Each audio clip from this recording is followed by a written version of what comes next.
કોઈ પિતા પોતાના સગા દીકરાઓને રસ્તા પર લાવી શકે? શહેરના સૌથી મોટા ઉદ્યોગપતિ શાંતિલાલ મહેતા, જેમની પાસે અબજોની મિલકત હતી, પણ જ્યારે તેમના મૃત્યુ પછી વસિયતનામું વંચાયું ત્યારે આખા શહેરના હોશ ઉડી ગયા. શાંતિલાલે પોતાની એક પાઈ પોતાના 3 આલીશાન બંગલામાં રહેતા દીકરાઓને બદલે ઘરના એક સાધારણ નોકર રામુના નામે કરી દીધી હતી. દીકરાઓ ગુસ્સામાં હતા, વકીલો અચંબામાં હતા, પણ આ નિર્ણય પાછળ એક એવું રહસ્ય છુપાયેલું હતું જે જાણીને પથ્થરદિલ માણસ પણ રડી પડશે. શું હતું એ કારણ? ચાલો જાણીએ આ હૃદયસ્પર્શી વાર્તામાં. શાંતિલાલ મહેતા એટલે શૂન્યમાંથી સર્જન કરનાર વ્યક્તિ. તેમણે આખી જિંદગીમાં મહેનત કરીને એક મોટું સામ્રાજ્ય ઊભું કર્યું હતું. તેમને 3 દીકરાઓ હતા, આકાશ, વિનય અને સાહિલ. ત્રણેય ભણેલા ગણેલા અને પોતપોતાના બિઝનેસમાં વ્યસ્ત હતા. શાંતિલાલ માનતા હતા કે તેમણે પોતાના સંતાનોને દુનિયાની દરેક સુખ સાહેબી આપી છે, પણ ઉંમર વધતા તેમને સમજાયું કે તેમણે સુવિધા તો આપી, પણ સંસ્કાર અને સમય આપવામાં કદાચ કચાશ રાખી દીધી હતી. છેલ્લા 2 વર્ષથી શાંતિલાલ બીમાર રહેતા હતા. તેઓ પથારીવશ હતા. ત્યારે તેમને સૌથી વધુ જરૂર પોતાના દીકરાઓની હતી. પણ અફસોસ, આકાશ પાસે મીટિંગમાંથી સમય નહોતો, વિનય વિદેશના પ્રવાસોમાં વ્યસ્ત હતો અને સાહિલ પોતાની પાર્ટીઓમાં મશગુલ રહેતો. દીકરાઓ મહિનામાં એકવાર ડૉક્ટરને ફોન કરીને પિતાની તબિયત પૂછી લેતા, પણ પિતા પાસે બેસીને 5 મિનિટ વાત કરવાની કોઈની પાસે ફુરસત નહોતી. આ મુશ્કેલ સમયમાં તેમની સાથે માત્ર એક જ માણસ હતો, રામુ. રામુ છેલ્લા 5 વર્ષથી આ ઘરમાં કામ કરતો હતો. તે માત્ર નોકર નહોતો, પણ શાંતિલાલ માટે દીકરાથી પણ વિશેષ બની ગયો હતો. રામુ તેમને સમયસર દવા આપતો, તેમને વ્હીલચેર પર બગીચામાં ફેરવા લઈ જતો અને રાત્રે જ્યારે શાંતિલાલ જૂની વાતો યાદ આવતી ત્યારે તે કલાકો સુધી તેમની વાતો સાંભળતો. શાંતિલાલની આંખોમાં ઘણીવાર આંસુ આવી જતા. તેઓ વિચારતા કે જે લોહીના સગા છે તેઓ પારકા બની ગયા છે અને આ એક અજાણ્યો માણસ પરસેવો પાડીને મારી સેવા કરી રહ્યો છે. રામુને ક્યારેય મિલકતની લાલચ નહોતી. તે તો બસ શાંતિલાલના એકાંતને સમજી શકતો હતો. એક દિવસ શાંતિલાલે વકીલને બોલાવ્યા. તેમણે રામુને પણ રૂમમાં બોલાવ્યો અને એક કાગળ પર સહી કરાવી લીધી. રામુને લાગ્યું કે કદાચ પગાર વધાર્યો હશે કે કોઈ નાની મદદ હશે, પણ તેને ક્યાં ખબર હતી કે શાંતિલાલ તેને આખા સામ્રાજ્યનો માલિક બનાવી રહ્યા છે. જ્યારે શાંતિલાલનું અવસાન થયું અને અંતિમ સંસ્કાર પત્યા પછી વકીલે બધાને ભેગા કર્યા. ત્યારે દીકરાઓના ચહેરા પર મિલકત મળવાની લાલચ સ્પષ્ટ દેખાતી હતી. વકીલે ગંભીર અવાજે વાંચ્યું, શાંતિલાલ મહેતાની ઈચ્છા મુજબ તેમની તમામ સ્થાવર જંગમ મિલકત, બેંક બેલેન્સ અને શેરબજારનું રોકાણ આજથી રામુના નામે કરવામાં આવે છે. તેમના 3 દીકરાઓને આ મિલકતમાંથી 1 પણ રૂપિયો મળશે નહીં. આ સાંભળતા જ રૂમમાં સન્નાટો છવાઈ ગયો. આકાશ જોરથી બોલ્યો, આ અશક્ય છે. મારા પિતા આવું ન કરી શકે. આ નોકરે તેમને ભોળવીને સહી કરાવી લીધી હશે. પણ વકીલે શાંતિથી કહ્યું, આ નિર્ણય તમારા પિતાએ પૂરા હોશમાં અને વિડીયો રેકોર્ડિંગ સાથે લીધો છે. તેમણે આ નિર્ણય કેમ લીધો તે જાણવા માટે તમારે એક શરત પૂરી કરવી પડશે. જ્યારે વકીલે શાંતિલાલ મહેતાનું છેલ્લું વિડીયો રેકોર્ડિંગ શરૂ કર્યું ત્યારે આખા રૂમમાં શાંતિ છવાઈ ગઈ. શાંતિલાલના ચહેરા પર એક અજીબ વેદના હતી. તેમણે વિડીયોમાં કહ્યું, મારા વાલા દીકરાઓ, જો તમારે આ અબજોની મિલકત પાછી જોતી હોય તો તમારે આગામી 7 દિવસ સુધી આ જ ઘરમાં રામુના હાથ નીચે એક સામાન્ય મજૂર તરીકે કામ કરવું પડશે. તમારે એ જ ખોરાક ખાવો પડશે જે રામુ ખાઈ રહ્યો છે અને એ જ જમીન પર સૂવું પડશે જ્યાં રામુ સૂતો હતો. શું આ અહંકારી દીકરાઓ આ શરત માનશે?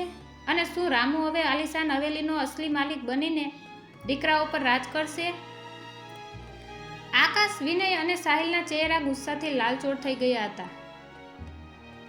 જે દીકરાઓ વિદેશી ગાડીઓમાં ફરતા હતા તેમને હવે એક નોકરના હાથ નીચે કામ કરવાનું હતું. આકાશ ચીડાઈને બોલ્યો, આ વસિયતનામું ગેરકાયદેસર છે. પપ્પાની માનસિક હાલત ઠીક નહીં હોય. અમે કોર્ટમાં જઈશું. ત્યારે વકીલે હસીને એક ફાઇલ ટેબલ પર મૂકી. તમારા પિતા જાણતા હતા કે તમે આ જ કરશો. તેમણે પહેલેથી જ ડૉક્ટરનું સર્ટિફિકેટ મેળવી રાખ્યું છે કે તેઓ સંપૂર્ણપણે સ્વસ્થ હતા. જો તમે આ 7 દિવસની શરત પૂરી નહીં કરો તો આ બધી જ મિલકત ટ્રસ્ટના દાન કરી દેવામાં આવશે અને રામુ તેનો આજીવન ટ્રસ્ટી રહેશે. દીકરાઓ પાસે હવે કોઈ રસ્તો નહોતો. અબજોની સંપત્તિ હાથમાંથી જતી જો તેમના માટે અશક્ય હતું. છેવટે ત્રણેય ભાઈઓએ ભારે હૈયે શરત સ્વીકારી. રામુ, જે અત્યાર સુધી ડરીને ખૂણામાં ઊભો હતો, તે હવે આ ઘરનો કાયદેસરનો માલિક હતો. પણ રામુના ચહેરા પર કોઈ ગર્વ નહોતો. તેને તો માત્ર શાંતિલાલની ખોટ ચાલી રહી હતી. પેલો દિવસ શરૂ થયો. રામુએ ત્રણેય ભાઈઓને સવારે 5 વાગ્યે જગાડ્યા. આકાશ, જે 11 વાગ્યા પહેલાં ઉઠતો નહોતો, તેને હવે બગીચામાં પાણી પાવાનું હતું. વિનયને ઘરની સાફ સફાઈ સોંપવામાં આવી અને સૌથી નાના સાહિલને રસોડામાં વાસણો માંજવાનું કામ મળ્યું. બપોર થઈ ત્યાં સુધીમાં તો ત્રણેયની હાલત ખરાબ થઈ ગઈ. હાથમાં ફોલ્લા પડી ગયા હતા અને પીઠમાં દુખાવો થવા લાગ્યો હતો. જ્યારે જમવાનો સમય થયો ત્યારે રામુએ તેમને ડાઇનિંગ ટેબલ પર નહીં પણ જમીન પર બેસાડીને સાદી રોટલી અને ડુંગળી ખાવા આપ્યું. સાહિલે થાળી ફેંકી દીધી અને બોલ્યો, રામુ, તારી હિંમત કેવી રીતે થઈ અમને આવું ખાવાનું આપવાની? ભૂલી ગયો કે અમે કોણ છીએ? રામુએ નમ્રતાથી જવાબ આપ્યો, સાહેબ, હું તો બસ શાંતિલાલ શેઠની સૂચનાનું પાલન કરી રહ્યો છું. તેઓ જ્યારે બીમાર હતા ત્યારે તમે ક્યારેય પૂછ્યું હતું કે તેમણે શું ખાધું? તેઓ પણ ઘણીવાર ભૂખ્યા સૂઈ જતા હતા કારણ કે તેમને ખવડાવનાર કોઈ નહોતું. રામુના આ શબ્દોએ ત્રણેય ભાઈઓના હૃદયમાં એક તીક્ષ્ણ સોય જેવો ઘા કર્યો. તેમને યાદ આવ્યું કે પિતાજી ઘણીવાર ફોન કરતા પણ તેઓ હું મીટિંગમાં છું કહીને ફોન કાપી નાખતા. 7 દિવસની આ મુસાફરી હજુ તો શરૂ થઈ હતી પણ દીકરાઓને સમજાવવા લાગ્યું હતું કે જે કામ તેઓ નાનું ગણતા હતા તે કેટલી મહેનતનું હતું. રાત્રે જ્યારે ત્રણેય ભાઈઓ પંખા વગરના રૂમમાં જમીન પર સૂતા હતા ત્યારે તેમને પહેલીવાર અહેસાસ થયો કે આ ઘરમાં રહીને પણ તેઓ પિતાજીથી કેટલા દૂર હતા. તેમને પિતાજીની સુવિધાઓ તો જોઈતી હતી પણ પિતાની પીડા જોવા માટે તેમની પાસે સમય નહોતો. શરતના ચોથા દિવસે જ્યારે આકાશ બગીચામાં કામ કરી રહ્યો હતો ત્યારે તેને દાદાની એક જૂની ડાયરી મળી. એ ડાયરીમાં શાંતિલાલ મહેતાએ પોતાના સંતાનોના જન્મ સમયની ખુશીઓ અને તેમના માટે જોયેલા સપનાઓ વિશે લખ્યું હતું. આ વાંચતા જ આકાશની આંખોમાંથી ગંગા જમના વહેવા લાગી. તેને સમજાયું કે જે પિતાએ તેમને ચાલતા શીખવ્યું એ જ પિતા જ્યારે લાકડીના ટેકે ચાલતા હતા ત્યારે તેમણે હાથ કેમ ન પકડ્યો? શું આ અબજોની મિલકત એ પિતાના આંસુ કરતાં વધારે કિંમતી હતી? 7 દિવસ પૂરા થવા આવ્યા હતા પણ દીકરાઓના મન હવે બદલાઈ રહ્યા હતા. ચોથો અને 5મો દિવસ પસાર થતાં થતાં આલિશાન હવેલીમાં વાતાવરણ બદલાઈ ગયું હતું. આકાશ, વિનય અને સાહિલ જેઓ પહેલાં રામુને ધિક્કારતા હતા તેઓ હવે તેની સામે આંખ મિલાવી શકતા નહોતા. રામુ જે રીતે પિતાની જૂની તસવીરો સાફ કરતો અને તેમની યાદમાં ધૂપદીપ કરતો તે જોઈને ત્રણેય ભાઈઓને પોતાની જાત પર શરમ આવતી હતી. એક બપોરે જ્યારે આકાશ પિતાના જૂના રૂમમાં સફાઈ કરી રહ્યો હતો ત્યારે તેની નજર પલંગ નીચે પડેલી એક જૂની ડાયરી પર પડી. તેણે ધ્રુજતા હાથે એ ડાયરી ખોલી.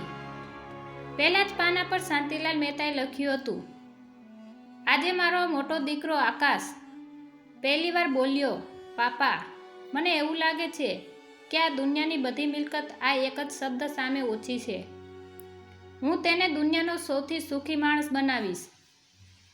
આગળના પાનાઓ પર વિનયના ભણતરની ચિંતા અને સાહિલની નાની નાની જીદ પૂરી કરવા માટે પિતાએ કરેલા સંઘર્ષની વાતો હતી. આકાશ આ વાંચીને ધ્રુસકે ને ધ્રુસકે રડી પડ્યો. તેણે વિનય અને સાહિલને બોલાવ્યા. ત્રણેય ભાઈઓએ જ્યારે પિતાના મનની એ વાતો વાંચી ત્યારે તેમને અહેસાસ થયો કે તેઓ કેટલા સ્વાર્થી બની ગયા હતા. વિનય બોલ્યો, ભાઈ, આપણે પપ્પા પાસે ક્યારેય પૈસા સિવાય બીજું કાંઈ વાત જ નથી કરી. આપણે એમને માત્ર એક ATM મશીન સમજી લીધા હતા, પણ એમણે તો આપણને પોતાનું આખું જીવન આપી દીધું હતું. સાહિલ, જે સૌથી નાનો અને લાડલો હતો, તે બોલ્યો, આપણે આ 7 દિવસ મિલકત માટે કામ કર્યું, પણ રામુ કાકાએ તો વર્ષો સુધી પપ્પાની સેવા કોઈ પણ લાલચ વગર કરી છે. ખરેખર તો આ મિલકતના હકદાર આપણે નહીં, પણ રામુ કાકા જ છે. છઠ્ઠા દિવસે ત્રણેય ભાઈઓએ નક્કી કર્યું કે હવે તેમને મિલકતની કોઈ પરવા નથી. તેઓ રામુ પાસે ગયા અને તેના પગ પકડી લીધા. આકાશ બોલ્યો, રામુ કાકા, અમને માફ કરી દો. અમે પપ્પાના ગુનેગાર છીએ. તમે તેમની જે સેવા કરી છે તેનું મૂલ્ય આ અબજોની મિલકત પણ ચૂકવી શકે તેમ નથી. અમે વકીલ સાહેબને કહી દીધું કે અમારે એક પણ રૂપિયો જોઈતો નથી. બધું તમારા નામે જ રહેવા દો. રામુની આંખોમાં પણ આંસુ આવી ગયા. તેણે ત્રણેય ભાઈઓને ઊભા કર્યા અને વાલથી તેમના માથે હાથ મૂક્યો. તે કંઈ બોલ્યો નહીં, બસ શાંતિલાલ મહેતાની છબી તરફ જોઈ રહ્યો, જાણે પૂછતો હોય કે શેઠ, હવે શું કરવાનું? 7મો દિવસ નજીક હતો. વકીલ સાહેબ હવે અંતિમ નિર્ણય લેવા આવવાના હતા. શું રામુ આ મિલકત સ્વીકારશે કે પછી શાંતિલાલ મહેતાએ આ આખી રમત પાછળ કોઈ બીજો જ પ્લાન ઘડ્યો હતો? દીકરાઓ હવે મિલકત માટે નહીં, પણ પિતાની માફી માટે ઝંખી રહ્યા હતા. 7મો દિવસ પૂરો થયો અને વકીલ સાહેબ હાથમાં એક લાલ પરબીડિયું લઈ આવ્યા. ત્રણેય દીકરાઓ આજે મિલકત મેળવવા માટે નહીં, પણ પિતાની છબી સામે માથું નમાવીને ઊભા હતા. તેમની આંખોમાં અબજોની લાલચ નહીં, પણ પસ્તાવાના આંસુ હતા. વકીલે જેવું એ છેલ્લું પરબીડિયું ખોલ્યું, અંદરથી પિતાનો એક પત્ર નીકળ્યો, જેની છેલ્લી લીટી વાંચતા જ ત્રણેય ભાઈઓ રામુના પગમાં પડી ગયા. એ પત્રમાં એવું તો શું લખ્યું હતું જેણે આખા વંશવેલાની કિંમત બદલી નાખી? ચાલો જાણીએ આ વાર્તાનો અંતિમ ભાગ.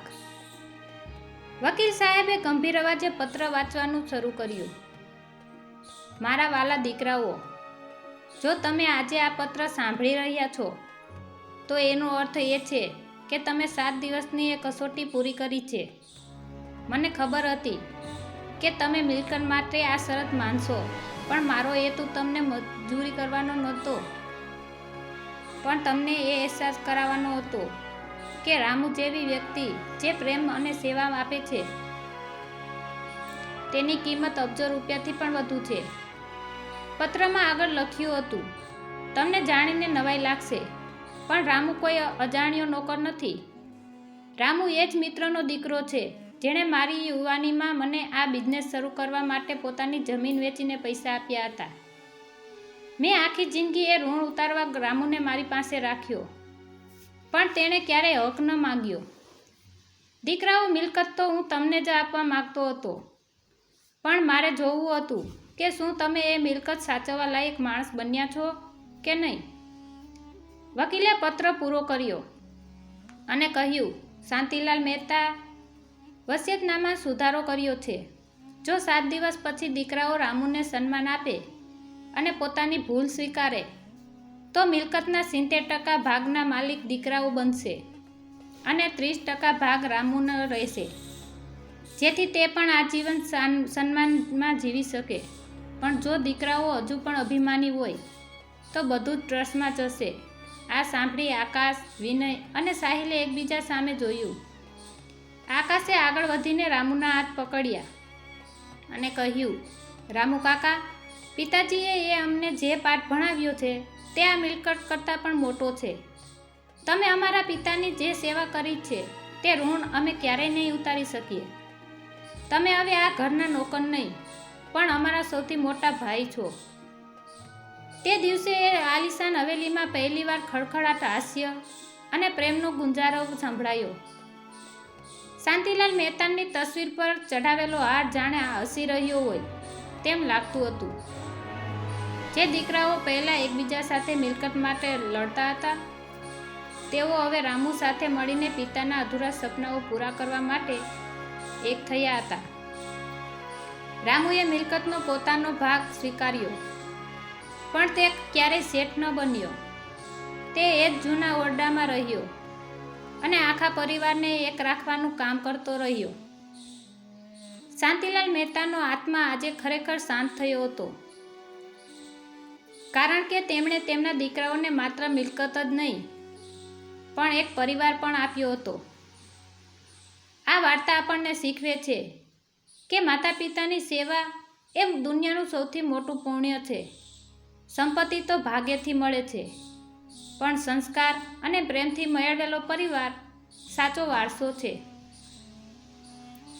ક્યારેક કોઈ સેવકને તુચ્છ ન સમજવો, કારણ કે ઘણીવાર એ અજાણ્યો માણસ જ આપણને સાચા રસ્તે દોરી જતો હોય છે. મિત્રો, વારસાની આ વાર્તા તમને કેવી લાગી? શું તમને લાગે છે કે આજે પણ સંતાનોએ માતા પિતા માટે સમય કાઢવો જોઈએ? જો અમારી વાર્તા તમારા હૃદયને સ્પર્શી ગઈ હોય તો કોમેન્ટમાં પરિવાર લખજો. તમારા મિત્રો સાથે આ વિડીયો શેર કરો જેથી તેઓ પણ પરિવારની કિંમત સમજી શકે. વાર્તાને લાઈક કરો અને અમારી ચેનલને સબસ્ક્રાઈબ કરવાનું અને બેલ આઇકન દબાવવાનું ભૂલતા નહીં. આભાર.